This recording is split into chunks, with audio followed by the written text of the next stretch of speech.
Iglesia en el cielo. Pero les digo hoy, no se decepcionen, no vamos a entrar al cielo todavía. Todavía las puertas están cerradas. Así que vamos a orar. Padre bendito, en esta hora, Señor, estamos delante de tu presencia, porque te reconocemos una vez más como nuestro Dios y a Jesucristo como nuestro único Señor y Salvador.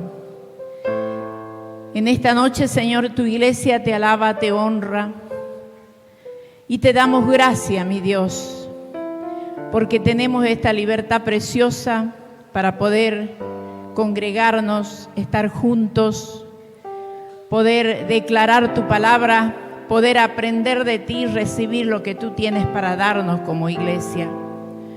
Yo te pido que tu Espíritu Santo en esta noche selle toda palabra, Señor, que se exponga en esta noche, buscando solamente tu verdad, y que esa palabra quede sellada en cada corazón para que podamos crecer, ser edificados y dar fruto, Señor. Te lo pido en el nombre de Jesús de Nazaret. Gracias te damos, Señor. Amén y amén. ¿Qué le parece si le da gracias al Señor dándole a Él un aplauso? Porque Él es el victorioso. Él es el victorioso.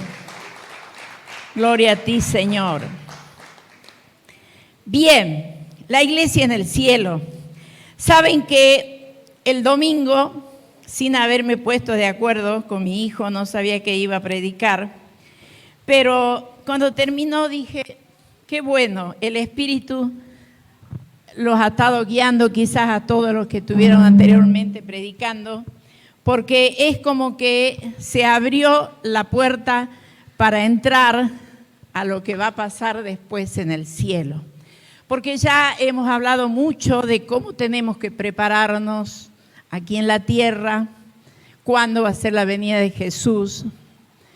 Pero, ¿qué va a pasar después cuando Jesús venga a llevar a su iglesia? Esa promesa de Jesús es la que queda por cumplirse. Todas las otras ya se vinieron cumpliendo. Muchas de esas son condicionadas. ¿Vio? Que el Señor promete, si el hombre obedece, si cree en Jesucristo, incluso para la salvación. Pero hay una promesa que no es condicionada. Viene para el que crea o el que no crea. Y es la segunda venida de Jesucristo. ¿Estamos de acuerdo en eso? Porque así dijo el Señor, Él va a volver. Y ya no viene en relación al pecado, va a volver a buscar a su iglesia. Pero antes yo he considerado que para poder entender qué va a pasar después cuando venga Jesús, es muy importante, mis amados, que nosotros conozcamos en qué punto estamos del plan de Dios, en qué etapa estamos del plan de Dios. Siempre la historia, cuando nosotros estudiamos la historia de los hechos sociales y todo lo que sucede en la sociedad, en el mundo, para poder entender el presente tenemos que retroceder y entender qué pasó, ¿no es cierto?, para llegar a este punto. También en lo espiritual es igual, porque el conocer cuál es el plan de Dios desde que Él creó allá en el Edén, es importante que nosotros vamos analizando cómo Dios ha ido cumpliendo su plan a través de los siglos en unidad, en armonía y progresivamente. La Biblia, escrita por diferentes hombres, no fue determinada cronológicamente. No es que se juntó, supongamos, Jeremías con Isaías, Pablo con Pedro y digamos, yo escribo primero, vos después, vos después. el Espíritu Santo fue inspirando a los hombres de tal manera que la Biblia tiene una columna vertebral en la cual se puede ver todos los hechos y sucesos que pasaron en forma armoniosa. O sea, todo está coordinado. Yo les voy a dar una palabra que está en Efesios. Quiero, por favor, que me acompañen a buscarla, porque esta va a ser la palabra rema para todo el estudio que vamos a hacer. Efesios 1. Capítulo 1.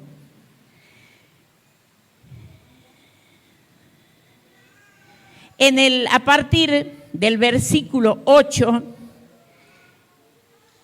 está hablando el apóstol Pablo cuál es el propósito de Dios cuando habla de todas las bendiciones espirituales. Versículo 8. Que hizo sobreabundar para con nosotros en toda sabiduría e inteligencia, dándonos a conocer el misterio de su voluntad, según su beneplácito, el cual se había propuesto en sí mismo. Y acá viene la palabra. ¿Cuál es el propósito de Dios? Dice, de reunir todas las cosas en Cristo, en la dispensación del cumplimiento de los tiempos, así las que están en los cielos como las que están en la tierra. Amén. El propósito de Dios dice que es reunir al final de los tiempos todas las cosas. En otro lado, la palabra dice lo visible y lo invisible. Todo lo que nosotros vemos o lo que no vemos, pero que Dios hizo, Él va a reunir todas las cosas ¿en quién? En Cristo. O sea, que hay un propósito de Dios en el cual nosotros estamos caminando. Cuando venga Jesús y termine el periodo de la iglesia en la tierra y llegue después que estemos en el cielo el fin de los tiempos, ¿cuál es el único propósito de Dios? Reunir todas las cosas. Dice que todo va a ser restaurado, aún la naturaleza, todo. ¿En quién lo va a reunir? En Cristo Jesús. Y usa una palabra, dispensación del cumplimiento de los tiempos. Hoy vamos a trabajar con las dispensaciones, porque es muy importante. Las dispensaciones es la columna vertebral de la Biblia. Porque ¿qué es una dispensación? Es el tiempo kairos, es el tiempo de Dios. Y Él se ha manejado a lo largo de todos los siglos en ese tiempo. Ese tiempo no es cronológico, que quiere decir 5 años, 10 años, 2 siglos, 3 siglos. Dispensación quiere decir administración, quiere decir mayordomía. ¿Qué quiere decir? Que Dios ha utilizado un tiempo para su plan, para cada suceso que Él tenía dentro de su plan, para llegar a este punto cuando ya estemos en el cielo y termine el tiempo. ¿Qué quiere decir? En ese periodo que era una dispensación, había un trato entre Dios y el hombre. Y había pactos. Entonces Dios hacía un pacto y esperaba la respuesta del hombre, que era la obediencia en la fe. Si el hombre no respondía, me refiero a hombre, lo que Él había creado, la humanidad, ¿no es cierto? Dios obraba. Venían las disciplinas, la ira de Dios, pero también la misericordia y el amor de Él. Esas dispensaciones no están escritas en la Biblia, pero Dios ha levantado hombres sencillos, simples, como nosotros, pero en el que Dios ha puesto su confianza, los ha ido inspirando, guiando, revelando. para que haciendo un estudio de todos los hechos que Dios hizo a través de los siglos, se pueda armar esa columna vertebral y entender hacia dónde vamos y en qué tiempo estamos. ¿Me hago entender? Amén. Bien, entonces, ¿por qué yo quiero tomar este tema así? Porque para poder entender lo que va a pasar, es muy importante conocer ese tiempo de Dios para cada cosa. ¿Y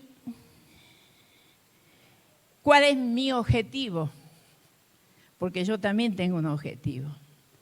Lo que Dios ha producido en mí en este tiempo en que estuve trabajando y preparando es aumentar mi fe tan grande, conocer a Dios más, admirar su magnificencia.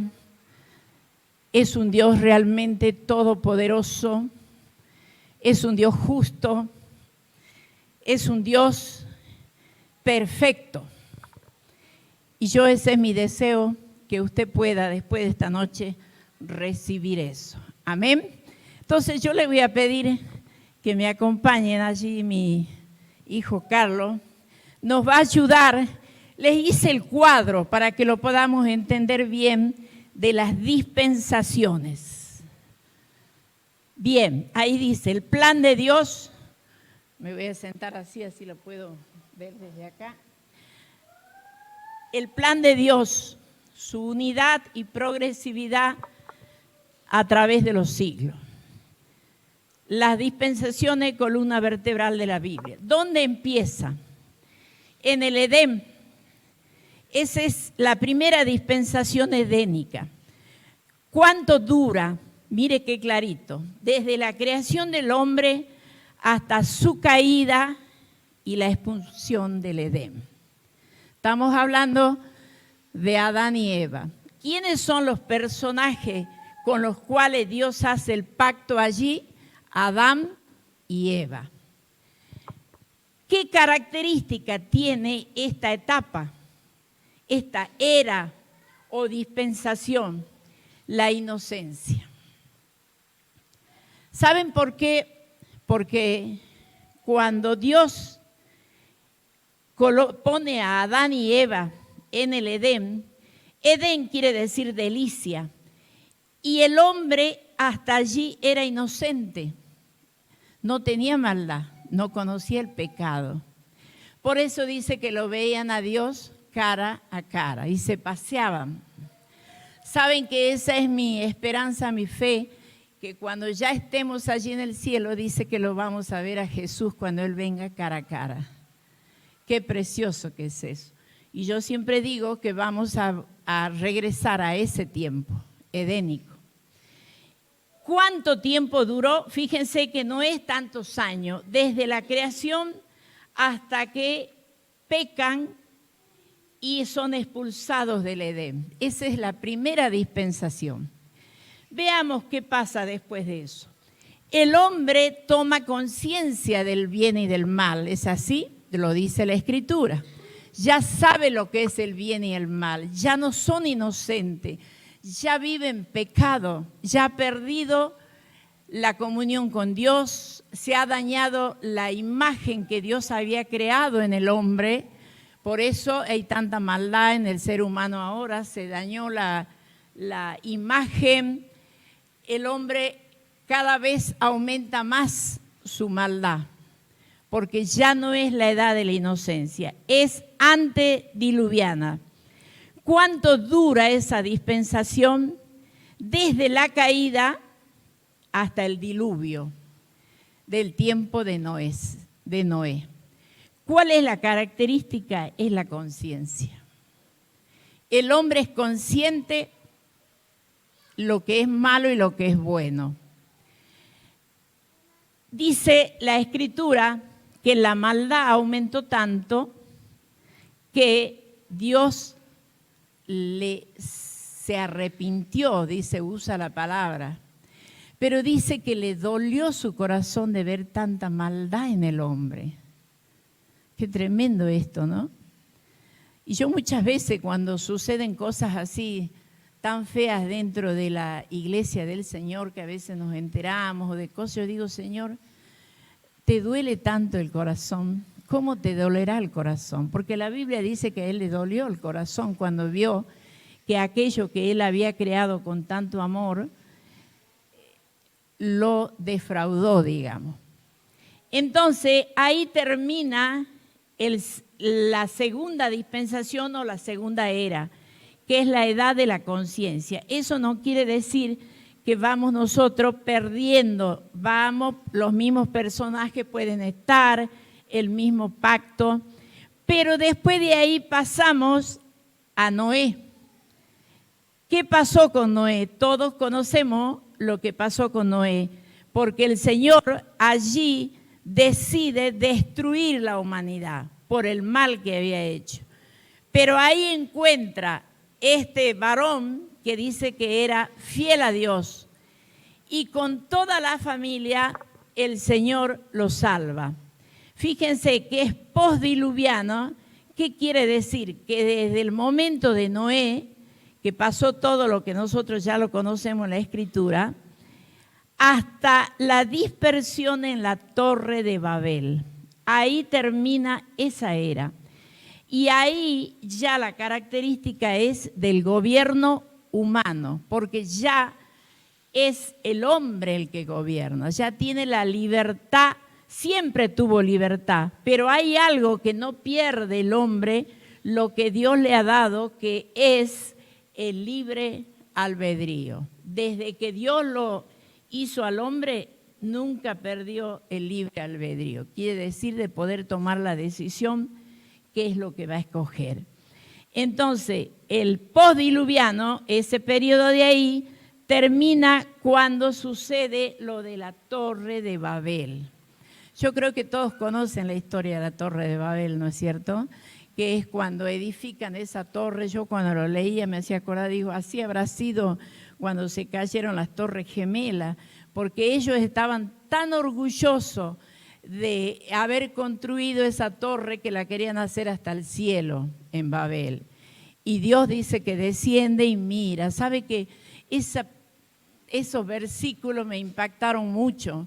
Porque la Escritura dice que Dios descendió y vio lo que estaban haciendo ellos. Y dije, pensar que a veces creemos que Dios no mira cuando construimos una casa, cuando tenemos proyectos, pero la Biblia dice que Dios descendió y vio lo que estaban haciendo. Y no le gustó. Entonces envía la destrucción, la dispersión y se dispersan. Eso es hasta la Torre de Babel. Ahora seguimos. Después de eso, fíjense cómo Dios se va acercando a su propósito. Viene la dispensación o era patriarcal, que ¿dónde comienza? Cuando Dios llama a Abraham hasta la esclavitud de Egipto. Perdona, ahí se ha equivocado, es esclavitud de Egipto. Eso sí conocemos la historia, ¿no es cierto? Bien, desde el llamado de Abraham, fíjense que ya empieza una era importantísima para nosotros. ¿Por qué? Porque allí comienza la promesa de Dios. Con Abraham se inaugura el periodo de los patriarcas, que después lo vemos más adelante, lo largo que son la cantidad de patriarcas. Después de eso va a venir Moisés y todo lo demás. ¿Cuál es la característica? La promesa de Dios. Hay una promesa que le hace a Abraham y, bueno, todos conocemos la historia. Preciosa, ¿no es cierto? De Abraham. Pasamos un poquito más arriba. Ahora vamos al periodo israelita. ¿Cuándo comienza ese periodo de Israel? Cuando el pueblo de Dios sale de Egipto. Creo que está claro cómo son las dispensaciones, ¿no? En ese, proceso que nosotros vemos, han pasado siglos, mis amados, siglos. Y hay mucha historia. Ustedes vieron, si nosotros nos pusiéramos a hacer la generación dice que vivieron 300, 400, 500, 900 como Matusalén. Mire la cantidad de años que pasaron. Y ahora llegamos al periodo israelita, que es desde que el pueblo sale de Egipto hasta que llega que el Calvario, que es la muerte y resurrección de Jesucristo. ¿Cuál es la característica? La ley. Jesús nació bajo la ley, eso sí sabemos, ¿no es cierto? Él nació bajo la ley, un israelita nacido bajo la ley. Sigamos un poquito más adelante. Bien, y ahora, después de la muerte de Jesucristo, en azul está colocado el periodo eclesiástico. ¿Por qué hemos distinguido? Porque esa es la dispensación que nosotros estamos viviendo. Estamos viviendo en el periodo eclesiástico.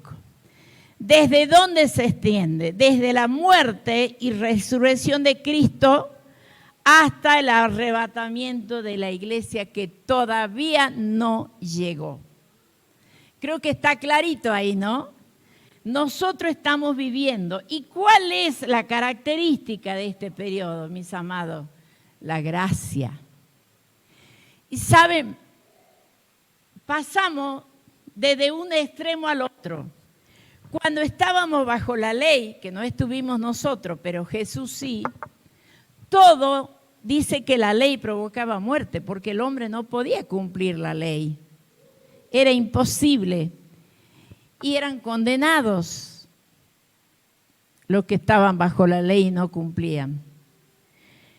Pero ahora, cuando entró el periodo eclesiástico, estamos bajo la gracia. Y saben que la gracia no es solamente la gracia que Dios derramó sobre nosotros cuando nos dio a Jesucristo. La gracia quiere decir la libertad. Ahora somos libres, mis amados. Cada uno hace lo que quiere, vive como quiere. ¿O no es así? Cada uno, cristiano o no cristiano, escoge libremente cómo quiere vivir. Si es el mundo que no conoce a Cristo, ya conocemos, no hay necesidad de hablar. Pero ¿qué pasa dentro de la iglesia cristiana?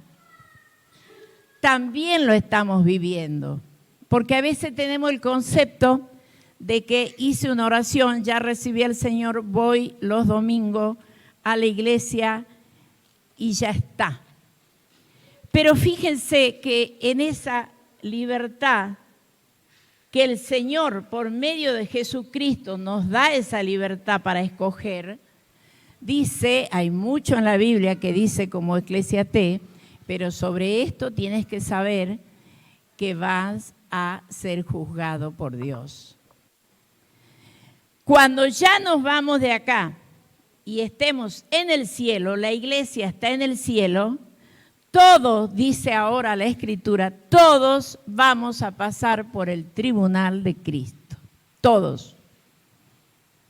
Nadie se va a salvar, ni desde el más eclesiástico de predicadores, pastores, hasta los más simples van a pasar y vamos a pasar por el tribunal de Cristo. Eso lo vamos a ver cuando ya entremos a la iglesia. ¿Qué es el tribunal de Cristo? ¿Qué se va a juzgar ahí? Es muy importante que lo sepamos. Bien, entonces después lo vamos a describir. ¿En qué periodo estamos? Eclesiástico, es el periodo de la iglesia de Jesucristo. La iglesia de Jesucristo es la que está gobernando en este momento y la característica es la gracia de Dios. Y después pasamos al cielo. ¿Cuál es el último periodo? Milenial. Cristo reina con los santos hasta el juicio final, hasta que Él entregue todo a Dios y dice que ahí viene el gobierno divino. ¿Cuánto nos queda para llegar a eso? Ya estamos a las puertas, ¿o no? Por eso quería yo que viéramos esto en detalle para que pudiéramos entender que este producto que nosotros vemos, porque yo me imaginé y pensé que nosotros conocemos siempre en nuestra vida diaria un producto que nos gusta, ya sea un calzado, un auto, lo que sea, pero lo vemos y decimos, qué bonito ese jarrón, admiramos el arte, pero no vemos para atrás por todo lo que se vivió para llegar a eso. Quizás el alfarero tuvo que llorar, lo tuvo que desarmar, le salió mal el cuadro, la pintura, un vestido que quizá la modista tuvo que desarmar, los autos que se fabrican. ¿Saben? El reino de Dios, lo acabamos de ver, cómo fue pasando de tiempo en tiempo de acuerdo a la dispensación. ¿Qué quiere decir? Al cumplimiento de los tiempos de Dios. ¿Cuándo va a venir Cristo? Jesucristo le dijo a los apóstoles, no les corresponde a ustedes saber el tiempo ni las sazones. Solamente Dios sabe cuándo va a volver Él. Amén. Solamente tenemos señales. Bien, no hemos entrado todavía al milenial. Avanzamos un poquito, más o menos quedó claro allí. Era importante que nosotros podamos saber en qué lugar estamos. Ahí está la palabra que va a ser la palabra que va a regir todo esto. ¿Cuál es el propósito de Dios de todo este plan que Él tiene? Reunir todas las cosas en Cristo en la dispensación del cumplimiento de los tiempos. Así lo que están en los cielos como la que están en la tierra. Apréndase ese versículo de memoria y téngalo porque ese es nuestro objetivo. Ese es el objetivo de Dios y tiene que ser nuestro objetivo. Amén. Avancemos un poquito. Ahora vamos a ver cómo estamos viviendo y cómo se fue a través del transcurso de los siglos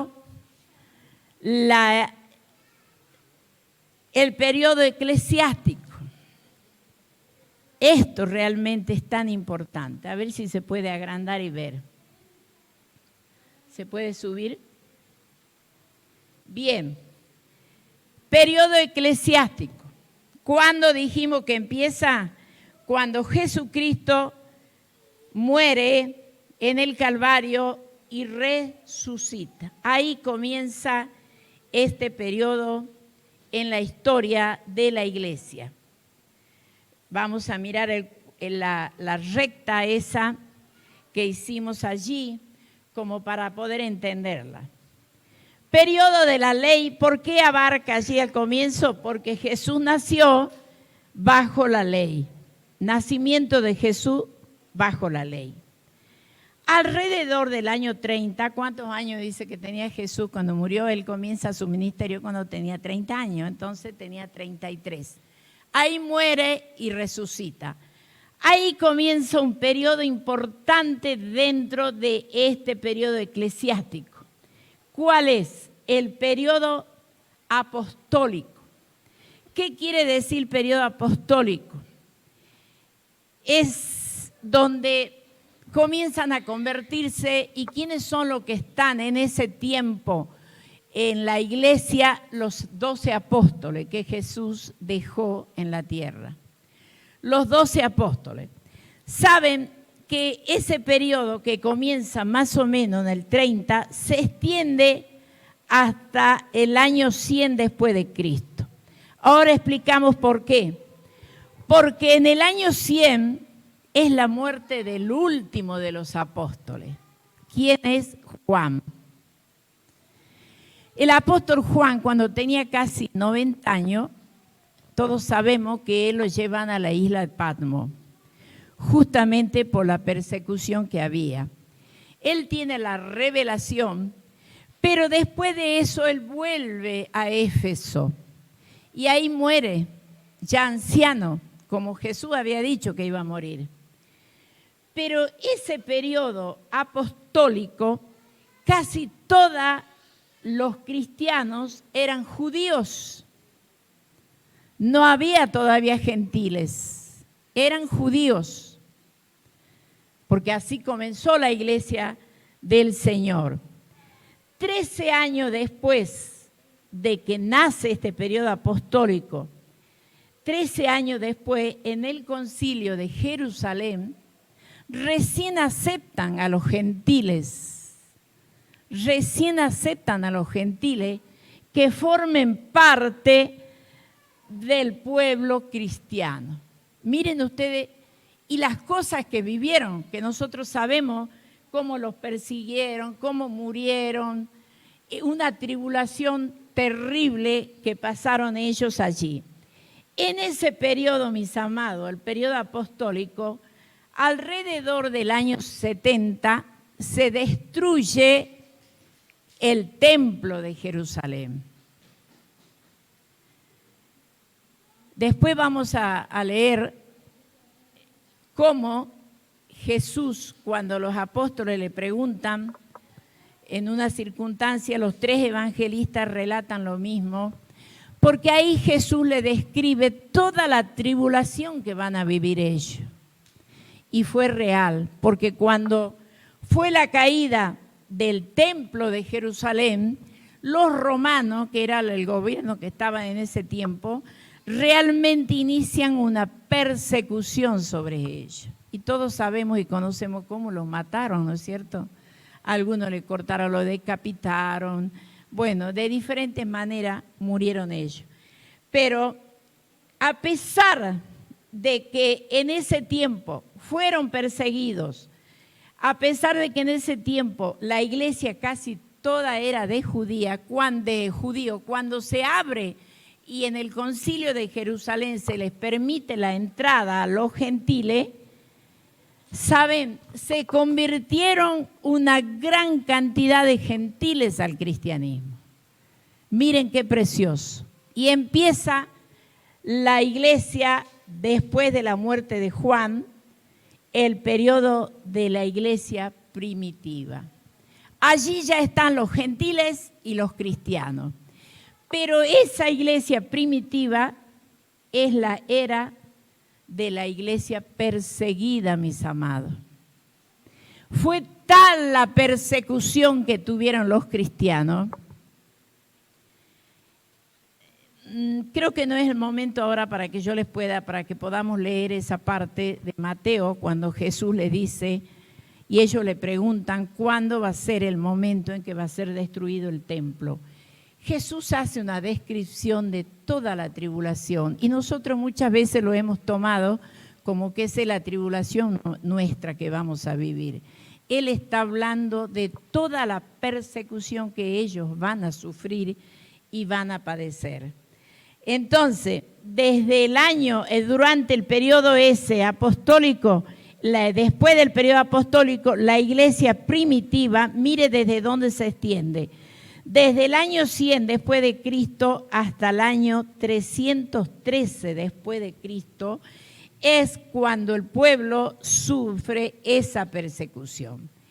Pasemos de ese un poquito más adelante. La iglesia oficial, ¿qué quiere decir ahí? Saben que como había tanta persecución, de pronto llega un oficial romano que dice ser cristiano y él asume el cargo, el trono dirían. Entonces, mucho pueblo se convierte, pero por eso se llama la iglesia oficial o la iglesia imperialista, porque al haber un miembro del Estado, del gobierno que se convierte y que es el que dirige, mucha gente se empieza a convertir. ¿Pero por qué se convierten? Porque tenían miedo a la persecución. Y al haber alguien del Estado, del oficial, que se convierten ellos. Pero esa etapa, digamos, sucede algo que no es bueno para la iglesia de Cristo. Se une la iglesia cristiana con el Estado. Hay una unión entre ellos. Y nosotros también acá se habló mucho, ¿se acuerdan de que la iglesia y acá busca mucho, digamos, sale a veces en los diarios, que los cristianos no quieren que se una al Estado? Bueno, ustedes ven que tiene sus cosas que son favorables y que no son favorables. ¿Por qué? Porque cuando viene este periodo, comienza una etapa de decadencia espiritual. Al unirse la iglesia con el Estado, viene una etapa de decadencia espiritual. Porque ya empieza a entrar la corrupción. Miren desde cuándo está la corrupción del Estado. ¿Desde cuándo está la corrupción del Estado? Y se produce un hecho, todo tiene relación, es tan precioso esto con lo que vemos después más adelante. Saben que se comienzan a mezclar el paganismo con el cristianismo. Los samaritanos, por ejemplo, que eran judíos, ¿por qué los mismos israelitas lo rechazan? Porque ellos se habían unido, ese era uno del grupo que había. Al unirse, mezclaron, entraron la fe cristiana con el paganismo. ¿Y qué va a provocar eso? Una confusión terrible en la iglesia. Eso es lo que sucede cuando comienza a unirse la iglesia con el Estado. Y saben, se empieza a perder la esencia del cristianismo. Y pasamos a la otra etapa, 476 después de Cristo. Viene la Edad Media o la Edad Oscura. ¿Qué significa eso? Se afianza, se acrecienta más esa decadencia espiritual, la confusión, pero la corrupción es tan grande que saben que surgen los monasterios. Porque allí los sacerdotes y la gente creían que entrando en los monasterios iban a escapar de la corrupción, del pecado. Miren qué etapas pasó la iglesia. Surgen en esa etapa que es la Edad Media o la Edad Oscura. Entonces comienzan los movimientos monásticos hasta que llegamos, por eso se llama la Edad Media, la Oscura, donde ya desde allá empieza la decadencia espiritual hasta 1453. ¿Se puede correr un poquito? Y llegamos a la edad que nosotros conocemos, que resalta la figura de Martín Lutero. Desde 1453 a 1468 después de Cristo. Allí comienza una era diferente para la iglesia cristiana, porque Lutero, que era también un monje, él, por la lectura de la Biblia, creo que todos conocen, hasta deben haber visto la película, comienza la era de la fe, comienza la era de la lectura de la Biblia y de la gracia. Todo esto lo promueve Martín Lutero. Y saben, surge por primera vez la iglesia protestante, de donde venimos nosotros. Miren todo lo que pasó la iglesia de Jesucristo hasta que lleguemos a nuestros días. Ese es el tiempo de la reforma. Entre medio de eso, los que por ahí investigan la historia saben todas las cosas que se ha vivido hasta ese momento. Y si seguimos más adelante, ya 1648 después de Cristo hasta nuestros días. ¿Dónde estamos nosotros? En ese pedacito que nos queda. Después de la reforma, 1648 y ahora estamos en el 2023. ¿Cuál es la era este tiempo es el evangelismo mundial.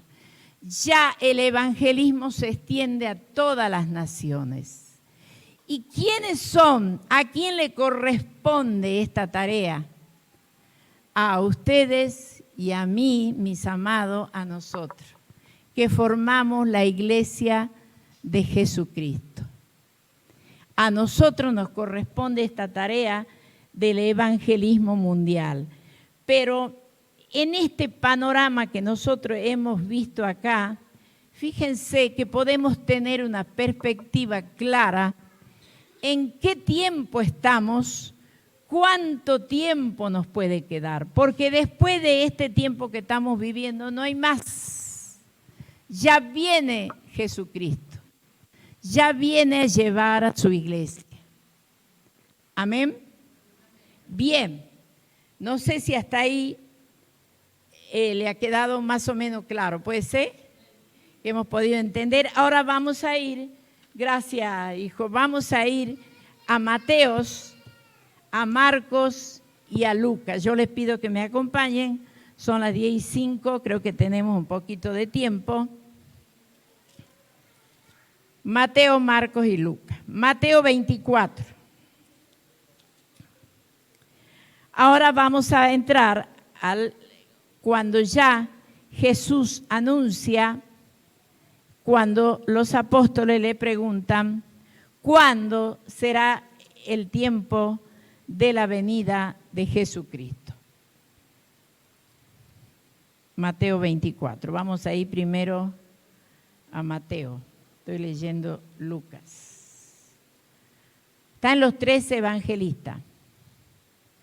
Mateo 24. Los 13 evangelistas narran la misma situación. Jesús está en el monte de los olivos y él había salido recién del templo y se le acercaron los discípulos. Marco aclara que era Pedro, Mateo, Juan, Santiago, Jacobo, y le preguntan,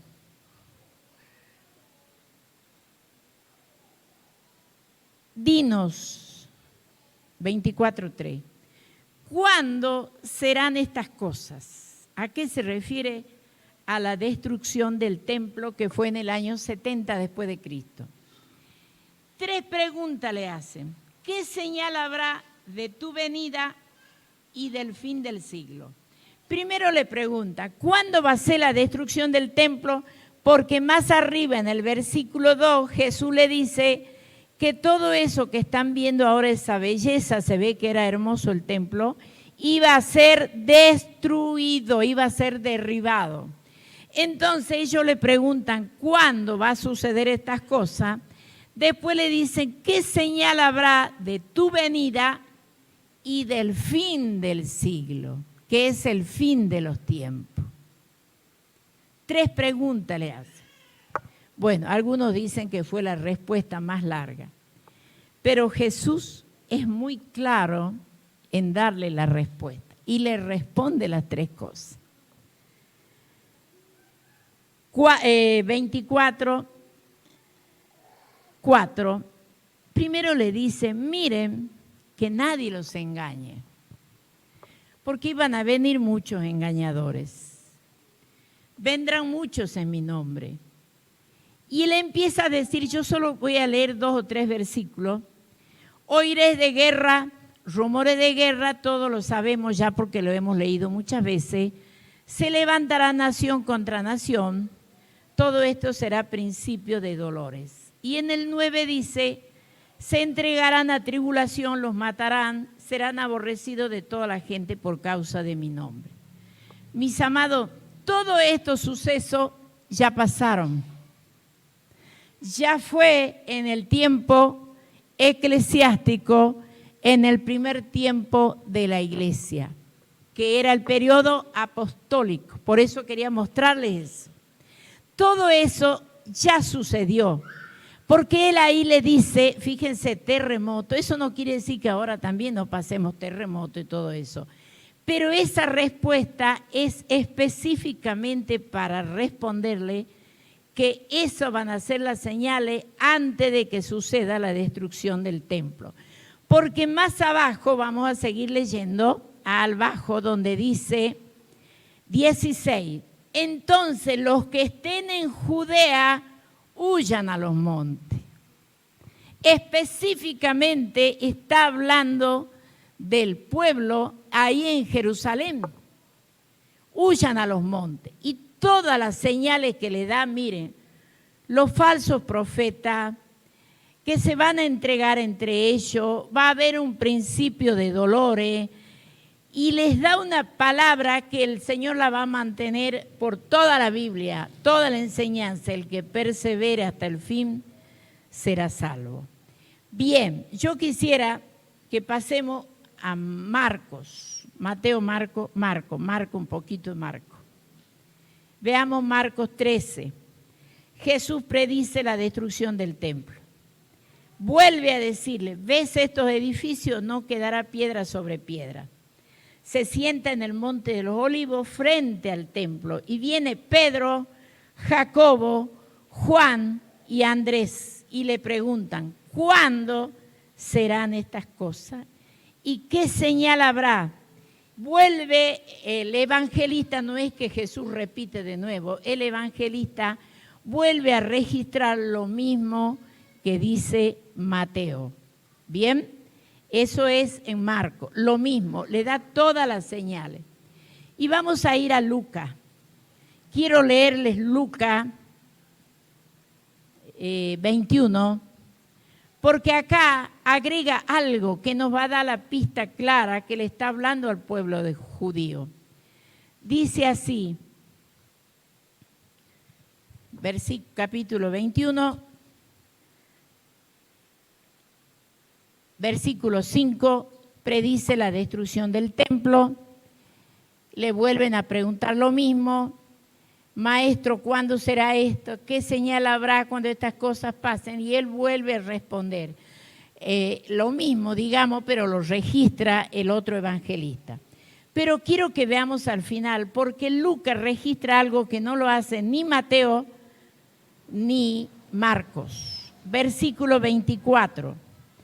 Caerán a filo de espada, serán llevados cautivos a todas las naciones. ¿Murieron así los apóstoles? No, sí. Jerusalén será hollada por los gentiles. ¿Vieron que habla de Jerusalén? Está hablando hasta que los tiempos de los gentiles se cumplan. ¿Cuándo sucedió eso? Ya dijimos que fue después. Cuando se hace el concilio de Jerusalén ya empiezan a entrar, se abre a los gentiles y Pablo es el apóstol escogido para llevar el mensaje de los gentiles. Fíjense que el Señor, acá el evangelista Lucas, le agrega lo que no dicen los otros, que cuando el Señor le dice, Jerusalén será hollada por los gentiles, hasta que los tiempos de los gentiles se cumplan. Todos estos hechos ya pasaron en ese tiempo. ¿Por qué para mí es importante que lo podamos entender? Porque muchas veces hablamos y decimos cosas, pero tenemos que analizar bien en qué tiempo estamos nosotros del periodo eclesiástico hasta que Él venga Jesús. Y ahora lo vamos a ver en la Biblia. Los tres evangelistas escriben y registran lo mismo, la venida del Hijo del Hombre. Ahora hablan no de la destrucción del templo de Jerusalén, ni de lo que va a ser, porque Jerusalén y el pueblo israelita fue humillado, no. Todos sabemos lo que fue la dispersión, lo que fueron humillados cuando estuvieron allá en el periodo de Hitler. ¿Y cuándo volvieron ellos? En el 48 que se volvió a levantar. Fíjense usted cómo Jesús ya le habla al pueblo lo que ellos iban a padecer. Y ahora ustedes observen solo la diferencia cuando Él habla de la venida de Jesucristo. Los tres evangelistas registran igual. Voy a leer Lucas solamente. Entonces, en otros dice inmediatamente después, no quiere decir que va a ser mañana o pasado. Vuelvo a recalcar que en la dispensación del tiempo de Dios puede pasar un siglo, pueden pasar 300 años, no lo sabemos, ¿sí? Porque dice la Biblia que para Él un día es como 1000. Entonces dice, entonces habrá señales en el sol, en la luna y las estrellas, y en la tierra angustia de la gente, confundida a causa del bramido del mar y de las olas, desfalleciendo los hombres por el temor y la expectación de las cosas que sobrevendrán en la tierra. Porque las potencias de los cielos serán, ¿qué dice? Conmovidas. Vieron que acá las señales que da no tiene que ver con la persecución, ni la guerra, ni que se va a levantar contra nación. ¿Qué está diciendo acá? Todas las señales son que tienen que ver con lo que nosotros diríamos de los astros. Porque si nosotros vemos en los otros evangelistas, lo describen con más claridad. La venida del Hijo del Hombre, que no son las señales que Él da allá. Dice, en aquellos días, después de aquella tribulación, el sol se oscurecerá, la luna no dará su resplandor, las estrellas caerán del cielo y las potencias que están en los cielos serán, ¿qué? Conmovidas. Entonces verán al Hijo del Hombre que vendrá en las nubes con gran poder y gloria. Y entonces enviará sus ángeles y juntará a sus escogidos de los 4 vientos desde un extremo de la tierra al otro. Después le da el ejemplo de la higuera para saber cómo tenemos que estar preparados. Y el versículo 33 que dice la palabra que la leemos casi todos los domingos. Mirad, velad y orad, porque no sabéis cuándo será el tiempo. Amén. ¿Vieron que hay una diferencia? Acá habla de todos los hechos que van a aterrorizar al hombre, que están todas las potencias de los cielos, van a ser conmovidas. En ningún momento habla antes de la venida de Él de la persecución de la iglesia. Si nosotros escudriñamos más las Escrituras, el libro de Daniel, y ahora cuando entremos al libro de Apocalipsis, vamos a ir comprendiendo más. ¿Por qué? Porque cuando Juan comienza su revelación y Dios le va mostrando, lo primero que Dios le dice, ¿qué cosa? Escribe a las 7 iglesias. ¿Cuántos saben eso? Esas 7 iglesias, mis amados, son estas iglesias que están desde el tiempo que vimos hasta hoy. Nosotros estamos en la 7ª, que es la Laodicea. Todas esas iglesias que existieron desde el tiempo de los apóstoles, la iglesia primitiva, la iglesia oficial. Ustedes fíjense que ahí dice cómo vino una decadencia, la frialdad, la gente llegaba porque le tenía miedo a los romanos. Y si usted lee el mensaje a las 7 iglesias, describe lo que el ángel le dice para cada una y lo que está viviendo.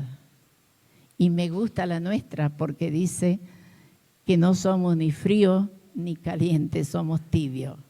Pero al tibio lo vomita Dios, dice. Yo me conmueve cuando voy de un lado al otro en la Escritura porque lo veo tan perfecto la obra de Dios. No dejo nada al azar, mis amados. Todo lo que está registrado acá, nosotros lo vamos a ver cuando veamos el libro de Apocalipsis.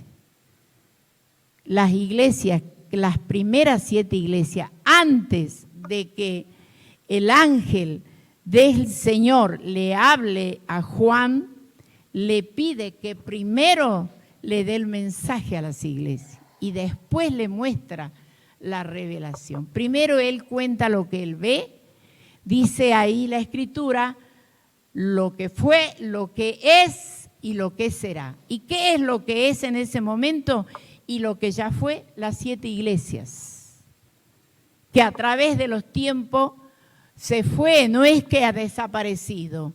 Todavía en la actualidad algunos conservan de la iglesia primitiva. Vio que hay muchas clases de ministerio y nosotros decimos, eso no quiere decir que no sean cristianos. Pero el Señor dice, a cada una le dice, ¿no es cierto? Esto me gusta de vos, esto no me gusta de vos. Qué lindo que podamos estudiar los mensajes de las 7 iglesias, porque a mí me gusta mucho leerla de vez en cuando, porque voy viendo, dije, así era yo hace 30 años atrás, hace 40 años atrás cuando empecé. Porque uno va reconociendo cómo era uno, digamos, como cristiano en ese tiempo. Y ahora no quiero ser estar en la iglesia donde el Señor me diga, estás ni frío ni caliente, porque dice que los vomita. No va a aceptar ni vamos a entrar al reino de los cielos.